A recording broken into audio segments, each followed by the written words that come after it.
दोस्तों BNB news में आपका स्वागत है। सुशांत सिंह राजपूत की मौत का मामला सुलझने की बजाय काफी उलझता जा रहा है। हर रोज नए नए खुलासे हो रहे हैं। सीबीआई की जांच जारी है। बॉलीवुड में कंगना रनावत इस बात को लेकर काफी आवाजें उठा रही हैं। आज हमने देखा कि एक महिला हाथ में सुशांत सिंह राजपूत का फोटो फ्रेम लेकर लोगों के बीच भीड़ में खड़ी है और लोगों से न्याय की गुहार लगा रही है। जब हमने उनके नजदीक जाकर देखा और उनसे बात करने की कोशिश की तो हमें मालूम पड़ा कि वो एक बॉबी कुमार है जो एलजीबीटी कम्युनिटी से बिलोंग करता है और न्याय के लिए सड़कों पर घूम रहा है। पेशे से एक अच्छा कलाकार है और प्रोड्यूसर भी है। जब बॉबी से हमने बात करने की कोशिश की तो बॉबी रोने लगा और बात करने से मना कर दिया। लेकिन आप सुनकर हैरान हो जाएंगे जो जो बॉबी ने खुलासे किए। हम आपको सुनाते हैं बॉबी का ये इंटरव्यू।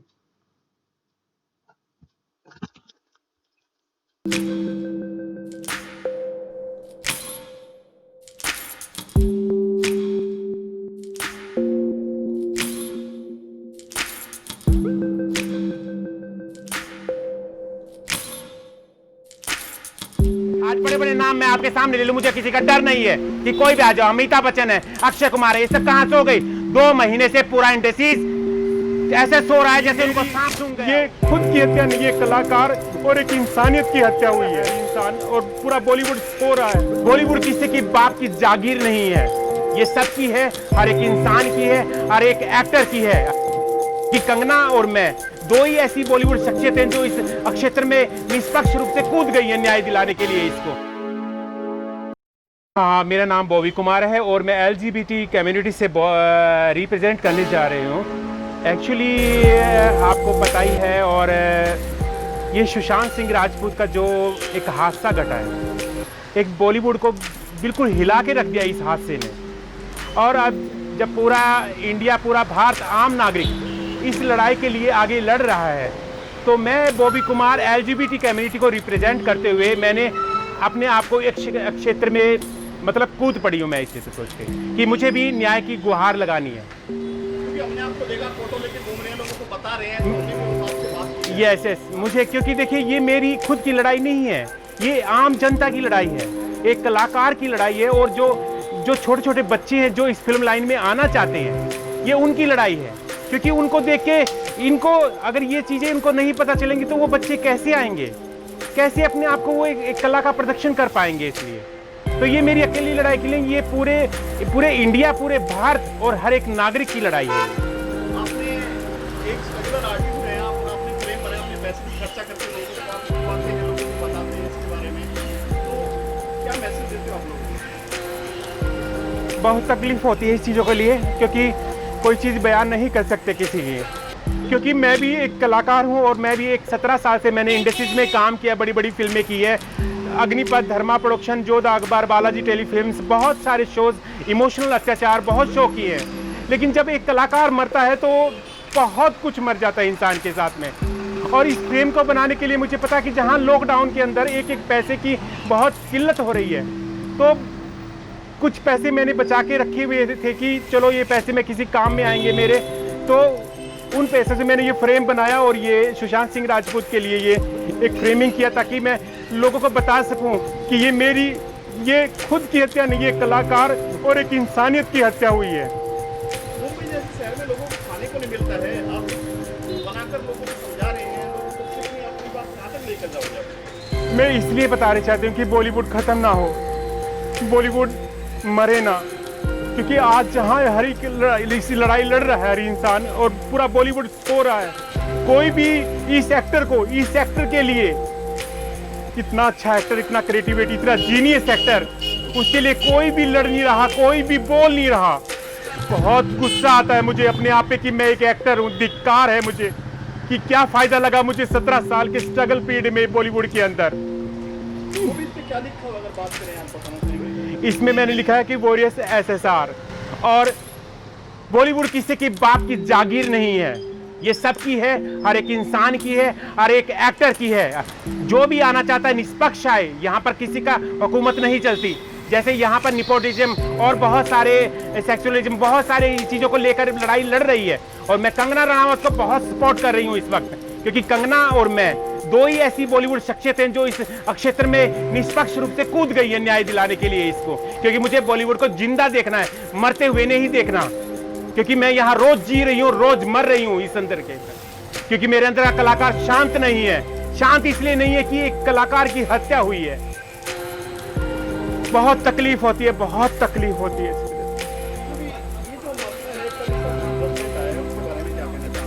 मैं बहुत खुश हूँ कि काफी भी, हाँ जी जी, बहुत दिनों से मैं इस लड़ाई में मैं भी हूँ, और कंगना जी भी बहुत खुल के आई है इसके कि इंडस्ट्रीज के अंदर कितना नेपोटिज्म, कितना ग्रुपलिज्म और बहुत कुछ होता है कि कलाकार को काम नहीं दिया जाता, अपने संगे संबंधी, अपने रिश्तेदारों को वो आगे प्लेटफॉर्म दिला देते हैं, नहीं मिल पाता वो काम, इसलिए तो बहुत तकलीफ होती है। पूरा बॉलीवुड सो रहा है। मुझे तो इससे बेटर तो ये अच्छा है कि एक मरे हुए इंसान से, एक मरा हुआ जो इंसान होता है ना, उससे अच्छा है कि एक जिंदा हिजड़ा होना। कम से कम जिंदा हिजड़ा मांग के खा तो लेता है, लेकिन पूरा बॉलीवुड तो अब मुझे एक हिजड़े से कम नहीं लगता। सारे सो गए हैं, मतलब पता नहीं क्या उनकी जायदाद चली गई है, क्या हो गया। कोई भी इस बच्चे के लिए लड़ नहीं रहा, इस एक्टर के लिए नहीं लड़ रहा। मुझे बहुत घबराहट हो रही है, बहुत अपने आप को, मैं इस क्षेत्र के अंदर अपने आप को, मतलब कोशिश हो रही है कि मैं हिम्मत ना हारूं, कि जो सुशांत सिंह राजपूत के साथ हुआ है कि आगे किसी एक्टर के साथ ना हो वो चीजें। बहुत तकलीफ होती है।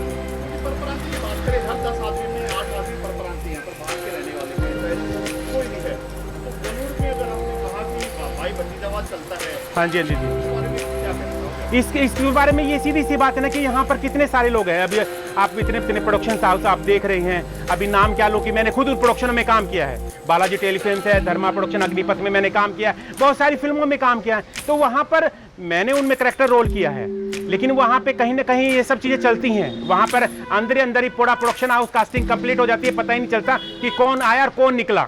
बाद में पता चलता है कि जब डेट कंफर्म होने के बाद में उसको पता चलता है कि उसको तो लिया ही नहीं गया है, उसको तो लिया ही नहीं गया इस फिल्म के अंदर। और उसके अंदर फिर उसके साथ में वो किस मानसिक दौर से गुजरता है वो एक्टर, वो उसको ही पता होता है। और इस केस में सुशांत सिंह राजपूत भी इन्हीं चीजों के लिए बहुत तकलीफ हुई इस बंदे को, क्योंकि उसके साथ भी ये ग्रुपलिज्म घटा है इसके साथ, इस बंदे के साथ में। और आज मैं बहुत खुश हूं कि आखिर सीबीआई ने मांग कर दी, और ये मांग निष्पक्ष होनी चाहिए इसके लिए, कि कोई इसके अंदर ये ना हो कि अब एक चीजें बाहर निकलेंगी। जिन लोगों ने इस एक्टर को, इस कलाकार को, इतने जीनियस एक्टर को मारा है, ये सुसाइड तो हो ही नहीं सकता, किसी भी एंगल से सुसाइड नहीं है, क्योंकि आज एक आम जनता जागरूक हो चुकी है। सबको पता है कि कहाँ उसके निशान थे, कहाँ उसकी टांगे लंबी हो गई थी, कहाँ कैसे हो रहा था। इसलिए से बहुत तकलीफ होती है जब इस तरह के कलाकार इंडस्ट्री से चले जाते हैं। तो क्या समझे हम भी इंडस्ट्री से छोड़ दें? हमारे पास क्या रास्ता है? हम कहाँ जाएंगे? एक कलाकारी हमने सोचा था कि हम लोगों का मनोरंजन करके इस कला के क्षेत्र में अपना नाम चाहेंगे कि हम भी नाम कमाएं, अपने माँ बाप का नाम कमाएं, उनको गर्व हो कि एलजीबीटी कम्युनिटी में कोई बच्चा अगर पैदा होता है तो अपने दम पर पैदा होता है, काम करता है वो। अब क्या करें, अब कोई चारा नहीं, पूरी इंडस्ट्री जी सत्यानाश कर दिया इन लोगों ने बिल्कुल ही, इसलिए थे कि इसके साथ कोई खड़ा नहीं हो रहा है, इसलिए मर गया। वो भी आप देखो ना, तो आपको शायद मेरी बात आपको बुरी लगे ना, तो औरत में है ना मर्द में है, किसी ने सोचा भी होगा कि ऐसा इंसान भी एक न्याय के लिए लड़ेगा, लोगों के पास दादा के फोटो दिखा रहे हो आप, तो इसको न्याय मिले, आप चाहते हो कि इसको न्याय मिले, तो कहीं ना कहीं आप इंडस्ट्री से जुड़े हो। मेरी बात सुनिए पवन जी, मैं आपकी बात बीच में काट रही हूँ इसके लिए। ना मैं नर हूँ ना मैं नारी, ना मैं नर हूँ ना मैं नारी, भगवान की बनाई हुई एक ऐसी रचना जिसको कोई नकार नहीं सकता। मैंने भी उसी कोख से जन्म लिया है जिससे सब हर एक इंसान जन्म लेता है। तो मुझे उस कोख को सत सत प्रणाम, जिसने दुनिया मिलाकर अच्छे भले अनुभव से अवगत कराया, उस माँ को सलाम। इसलिए और मुझे कोई अपने आप से नफरत नहीं है। मैं आज 17 साल के स्ट्रगल के बाद मेरा अपना प्रोडक्शन हाउस खोल लिया मैंने, एसपी एंटरटेनमेंट, और मेरी खुद ओटीटी पे फिल्म रिलीज हुई है। तो मुझे उस नॉर्मल इंसान से ज्यादा बेटर हूं कि जिसके होने के बाद भी मुझे उन 5 मजबूत कंधों के बाद माँ बाप का सहारा बनना पड़ा। तो I really proud of my same self. ये चीजें देख के आपको कितना सेफ समझते हैं, मतलब सिक्योर है मुंबई के अंदर? आप भी बाहर से हैं, मुंबई से नहीं है। हाँ हाँ, कोई आदमी चढ़ता है, चढ़ते सूरज को सलाम है, जैसे सुशांत के साथ हुआ, हो सकता है कल आपके साथ हो, किसके साथ, किसी के साथ हो। सीधी सी बात है, मेरा तो एक ही कहना कि बॉलीवुड किसी की बाप की जागीर नहीं है, अपने दम पे लड़ रहे हैं। अगर हम 2 वक्त का खाना ना खाकर 1 वक्त का खाना खा रहे हैं तो इन समस्या से लड़ रहे हैं, कर रहे हैं, क्योंकि कलाकार भूखा होता है। किस चीज का? तालियों का, सिर्फ प्रशंसा का भूखा होता है कि कोई उसकी कला को की वाह वाह कर दे। तो ये सबसे मेन है, तो इसमें कोई किसी का कोई डर नहीं, मुझे बिल्कुल कोई डर नहीं है। मैं निष्पक्ष होकर हर एक कलाकार के साथ, तो कोई भी नया कलाकार अगर मेरे प्रोडक्शन में काम करने के लिए मुझे बोलेगा, मैं उसको बिल्कुल सम्मान के तौर पर उसको काम देंगे, बिल्कुल रिस्पेक्टली वर्क देंगे। वो भी हम किसी का नाम लेना नहीं चाहेंगे, ये चीज़ें जो है कॉम्प्रोमाइज़ की बात आती है, बहुत सारी चीज़ें हैं, भाई भतीजावाद है, कितना बना चुका है इंडस्ट्री के अंदर। ये तो सब जगह है, कहाँ नहीं है, पॉलिटिक्स में है, मीडिया के अंदर है, कहाँ नहीं होता ये सब चीज़ें। इसमें कहाँ किस से बचोगे आप? जहाँ आपके कदम अगर बढ़ते चले जाएंगे तो आपको पीछे हटा दिया जाएगा। वहाँ पर ऐसी पोजीशन रख दी जाती है सामने कि आप मजबूर हो जाते हो कि आप अब करोगे तो क्या करोगे आप इसी तरह। समझिए, आपका डिसीजन होता है, आपको करना नहीं करना वो आपके ऊपर डिपेंड है। ये तो बॉलीवुड है और बहुत कॉर्पोरेट जितनी भी चीज़ें होती है सब में चलता है, ये सब चीज़ें आपके ऊपर डिपेंड है कि आपको करना कि नहीं करना। कोई जबरदस्ती नहीं है यहाँ पे बॉलीवुड में भी। मैं बॉलीवुड को बिल्कुल गंदा नहीं बोलूंगी, क्योंकि मैं इस बॉलीवुड में 17 साल तक इस बॉलीवुड ने मुझे उस लायक बनाया है कि मैं अपने आप को प्रूफ कर सकूं कि मैं भी उस माँ बाप की बेटी हूँ, बेटा जो भी हूँ, उस माँ बाप की एक औलाद हूँ इसलिए से। और इंसानियत सबसे बड़ा धर्म होता है, जेंडर से किसी के इंसान का पता नहीं हो सकता, समझिए आप। मैं उन जो आम लोगों से भी ज्यादा अपने आप को क्लास समझती हूँ, क्योंकि मैंने आज उस मुकाम पे कि मैंने अपना प्रोडक्शन हाउस खोल के अपनी फिल्मी और लॉकडाउन के अंदर OTT पे रिलीज कर दी खुशियां अधूरे आंचल की, जो आप देख सकते हैं 70 FM फ्लिक्स पर। और आगे 2 प्रोजेक्ट मेरे चल रहे हैं अंदर, तो मुझे कोई फर्क नहीं पड़ता, कोई मुझे काम दे या ना दे, मुझे कोई फर्क नहीं पड़ता। मैं अपनी 2 वक्त की रोटी में से 1 रोटी कम कर लूँ, वो चलेगा मुझे। लोगों के लिए मिसाल है, हाँ जी, मतलब आपके पास घर मकान कुछ ना होकर भी आप आवाज उठा रहे हैं, तो सुशांत से आप कभी मिले? सुशांत से मेरी 2 बार मुलाकात हुई, 2008 में जब वो स्ट्रगल पीरियड में थे और वो महाड़ा में रहते थे, 61 सोसाइटी में रहते थे। उनका स्ट्रगल पीरियड था, बहुत अच्छा लड़का था वो, इसलिए थे। तो जब मैं कास्टिंग डिपार्टमेंट में थी, कई बड़े प्रोडक्शन जैसे एंडी मॉल है और UTV है, उनमें मैं कास्टिंग वगैरह किया करती, बहुत अच्छा लगता था। लेकिन जब वो मुझे मिले थे तो मैंने कहा था कि सुशांत तुम्हारे साथ क्यों इतना लेट हो रहा है, आप एक इतने अच्छे इंसान हैं, एक इतने अच्छे कलाकार हैं, तो क्यों लेट हो रहे हो आप? तो उनका कहने था कि वो भी देखो टाइम लगता है और मैं एक अच्छा रोल करना चाहता हूँ इसलिए। तो कुछ दिनों के बाद में जब उनको पवित्र रिश्ता मिल गया तो उनकी मेहनत जरूर रंग लाई। और अभी कुछ दिन पहले मैंने निवाजुद्दीन भाई के साथ में अभी लीड एक्ट किया है, ऐड किया है, फोकस स्टार का इंटरनेशनल ऐड किया, तब मुझे मुलाकात हुई फिल्म सिटी में, तब भी बहुत अच्छा लगा था, बहुत अच्छा लगा था कि वो बहुत दिल से भी बहुत अच्छे इंसान है। भगवान ने बनाया है आपको, हाँ जी, जैसे आपने बोला कि ना औरत ना मर्द, हाँ जी। इसके बारे में बात करें, कभी आपको लगा कि यहाँ से बाहर चले जाना चाहिए मुझे, कभी ऐसा लगा कि मुंबई छोड़ के वापस चला जाना चाहिए, कभी आपके ध्यान में आया, कोई ऐसा वाकया आया? देखिए जब तक कानून ने ये पास नहीं किया था तो हर एक इंसान जो इस कम्युनिटी में था सब बड़े असमंज थे कि हमें कोई वो नहीं मिल रहा है। जब गवर्नमेंट सरकार ने जब 377 हटा दिया और उनको अदस में ला दिया, तो भैया वो समाज का एक बहुत बड़ा अंग है और वो लोग अपने आप को एक अच्छे कामों में अपने आप को यूज कर रहे हैं। अब मेरा इन फ्यूचर भविष्य यही है कि मैं एक वृद्धाश्रम खोलूंगी और अपने जीवन को सफल करूंगी उन बड़े बुजुर्ग लोगों के लिए जो आजकल के बच्चे अपने माँ बाप को बीच रास्ते पर छोड़ देते हैं, उनको मैं सेवा करना चाहती हूँ। मेरा भविष्य में यही है। तो मेरा तो जन्म लीला सार्थक हो गया ना, तो मैं उन बच्चों से बहुत ज़्यादा अच्छी हूँ, बहुत अच्छे हूँ। ऐसा तो बस स्टोरी तो देखिए ये बहुत लंबी कहानी बन जाती है इन चीज़ों के लिए, लेकिन मैं आपको बता दूं मैं एक छोटे से शहर जींद हरियाणा से बिलोंग करती हूँ और मेरा सफ़रनामा 2003 24 मार्च सुबह 8 बजे कल्याण स्टेशन पे मेरी गाड़ी रुकी थी और तब के बाद ये सफ़रनामा चल रहा है ज़िंदगी का। बहुत थपेड़े खाए हैं यहाँ पर, भूखों भी रहना पड़ा है, घर से बाहर भी निकलना पड़ा है, रेंट की प्रॉब्लम्स हुई है, बहुत चीज़ों को फेस किया है। और जहाँ पर आप कह रहे हैं ना कि ये सेक्सुअलिज्म है, ग्रुपलिज्म है, इन चीज़ों को भी मैंने फेस किया है।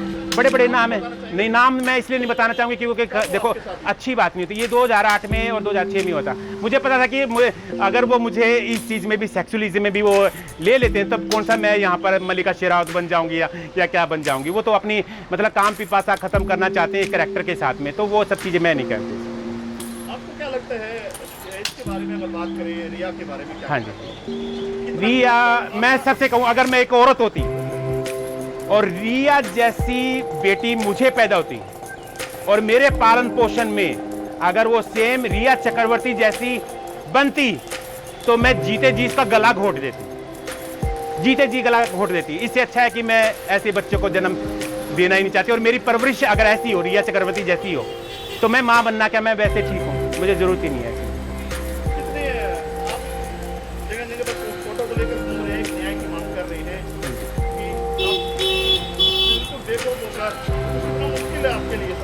मुश्किल है, लोग देखते हैं, लोग हंस रहे हैं, लोग शायद मेरे इस गेटअप को देख के भी हंसते होंगे, पर मुझे कोई फ़र्क ही नहीं पड़ता, इसलिए क्योंकि ये तो ज़िंदगी है और ज़िंदगी का कारवां है और ये तो चलता ही रहेगा। लेकिन मुझे अपने कर्म हैं वो अच्छे रखने हैं, लोगों के दिलों में बसना है, अपने काम से, अपने कर्म से, बस मेरे कर्म अच्छे होने चाहिए। और वैसे भी मुझे पूरा बॉलीवुड जानता ही है, कोई ऐसी बात नहीं कि नहीं जानता है, लेकिन फिर भी मैं यही चाहती हूँ कि जो सिचुएशन आज की चल रही है, कोरोना की चल रही है और सुशांत सिंह जैसा केस चल रहा है, तो यहाँ पर हम सबसे बड़ा है कि हमें इंसानियत दिखाएं, इंसानियत दिखाएं, पैसा भूल जाओ, क्योंकि यहाँ पर कब क्या पता किसको क्या हो जाए, 2 मिनट में गिर जाएगा, पता ही नहीं चलेगा आपको। इसलिए तो इंसान सबसे बड़ा है, ये जाने की पैसे को छोड़ो और इंसान के काम आए, यही सबसे बड़ा चीज़ है, मैं यही देखना चाहता हूँ। वो भी देखो आपको इंसान ने बनाया कि लड़का लड़की आपने बताया जो भी है, हाँ जी, लेकिन ये ट्रेंड बन गया है कि लोग मटक के चलना, हाँ। अगर आप ए टाइप दिखते हो मटक के चलते आपको पैसे ज़्यादा दिए जाएंगे, आप मेकअप आर्टिस्ट हो तो आपको ज़्यादा सैलरी मिलेगी। हाँ जी। इस बारे में बॉलीवुड में कितना आ चुकी है चीज़ें, अच्छे लड़के। देखिए बहुत ज़्यादा अब जब से ये जब कोर्ट ने जब ये फैसला सुनाया अपना, और यहाँ पर ये सब चीज़ें बहुत आगे आ गई हैं और इस फील्ड के अंदर भी बहुत लोग काम करने लगे हैं, फैशन से डिजाइनर, कोई नर्स है, कोई इंस्पेक्टर है, कोई अध्यापिका है, बहुत सारे फील्डों में इन लोगों ने अपने पैर जमा दिए वहाँ पर। तो ये तो बहुत अच्छी बात है ना, इसलिए क्योंकि देखो कोई भी मतलब ये है कि लोग मतलब इस चीज़ का फायदा उठाते हैं, जिसको काम मिलना चाहिए, भगवान ने इतना अच्छा किया है, लड़का लड़की वाले मटक के चलना और वो सब चीज़ें आपको तो भगवान ने नेचुरल बनाया है। हाँ तो इसके बारे में क्या कहना चाहिए, बॉलीवुड में है ये चीज़ें आए दिन आते जा रही हैं। हाँ, तो मेरे लिए कोई बुरी बात नहीं, आओ ना, आओ, क्यों नहीं, खुल के आओ। इसलिए अगर आप बॉलीवुड में आप बॉलीवुड को अपना के उसके फील्ड को अपनाना चाहते हैं, यहाँ पर मेकअप मैन बनना है, आपको डांसर बनना है, आपको डिजाइनर बनना है, खुल के आइए ना। आप कौन मना करता है आपको? अपने आप को अपने टैलेंट से दिखाओ, आप बाहर निकलो, कौन मना करेगा आपको? बिल्कुल, आई रियली प्राउड ऑफ। मुझे तो अच्छा लगता है कि सब लोग अगर इस फील्ड में आके अपने आप को स्टैब्लिश करने की कोशिश कर रहे तो वो भी कभी आपको ऐसा लगा कि जब आपको किसी ने एक फोन का सा हो, आपको कहा देखो छक्का जा रहा है, इधर जा रहा है, तो आपको या तो आपके है गाँव में यहाँ पर, तो आपको बुरा लगा हो कि आपको जीने का कोई हक नहीं है? देखिए ये चीज़ें ना कहीं हम अपने आसपास के एरिया जहाँ हम जन्म लेते हैं वहीं आसपास के एरिया में अपने आपको मिल जाती है, आपको कहने की ज़रूरत ही नहीं पड़ती है। आपके फैमिली मेंबर भी कई बार आपके जो भाभी वगैरह तो वो भी आपको उन चीज़ों के लिए आपको बोल देंगे, तब भी कोई प्रॉब्लम नहीं है, वो भी बोल देंगे आपको, कोई निष्पक्ष कोई टेंशन नहीं है आपको। कितना सबसे मेन है, पर यह सबसे मेन देखना है कि उनके कहने के बाद भी आपको अपनी मंजिल तय करनी है, तो इन चीज़ों को भूल जाओ। ये तो लोग तो कहते रहेंगे, लोगों का काम है कहना। आपके साथ कभी ऐसा वाक़या हुआ? हाँ, मेरे साथ में 1-2 बार कहीं दिल से ले लिया आपने कि नहीं मैं करके दिखाना है? ये कई बार हमारे घर के रिलेशन में ही हुआ है। इसी तरह मैं नाम क्या लूँ, अभी पारिवारिक चीज़ें होती हैं तो आप परिवार को आप गलत नहीं बोल सकते, क्या कहेंगे, वो उनकी सोच है, मेरी सोच ऐसी नहीं है ना, क्योंकि उनकी सोच के हिसाब से मेरी सोच अगर बदलेगी तो क्या फ़ायदा फिर। मुझे अपनी सोच के हिसाब से चलना है, दुख होता है और वो आपको आगे बढ़ने के लिए प्रेरित कर रहा है कि आपको कुछ करके दिखाना है ताकि आप उनके ज़बान पर ताला लगा सकें। क्या न्याय की मांग क्या है? मैं अभी न्याय की मांग यही है कि मैं सबसे पहले तो जो आई रियली प्राउड ऑफ कि सुप्रीम कोर्ट को मैं ये कहना चाहता हूँ कि सुप्रीम कोर्ट ने अपना जो टाइम तो लगा, क्योंकि मुंबई पुलिस ने जितने अच्छे ढंग से ये काम करना चाहिए था वो काम नहीं किया, जिसकी वजह से बहुत सारे लोगों को तकलीफ हुई है, मानसिक, शारीरिक और बहुत सारी चीज़ों को फेस करते हुए जब 2 महीने के बाद सुप्रीम कोर्ट ने हाँ करी है, और वो भी बिना बॉलीवुड के सपोर्ट किए हुए, सिर्फ एक लड़की कंगना रनावत और एक मैं, हम दोनों ने जिस तरह से फेसबुक टोटल मीडिया में अपनी जो चीज़ें हमने फैलाई हैं, उन चीज़ों की वजह से आज जब सीबीआई की मांग हुई तो मैं बहुत खुश हूँ। बहुत तकलीफ होती है और मेरा यही है कि आगे सीबीआई इस मांग को निष्पक्ष ढंग से करे और कोई उसके अंदर मतलब न्याय मिले, फैमिली को, सुशांत सिंह फैमिली को न्याय मिले, इस फैमिली को न्याय मिले।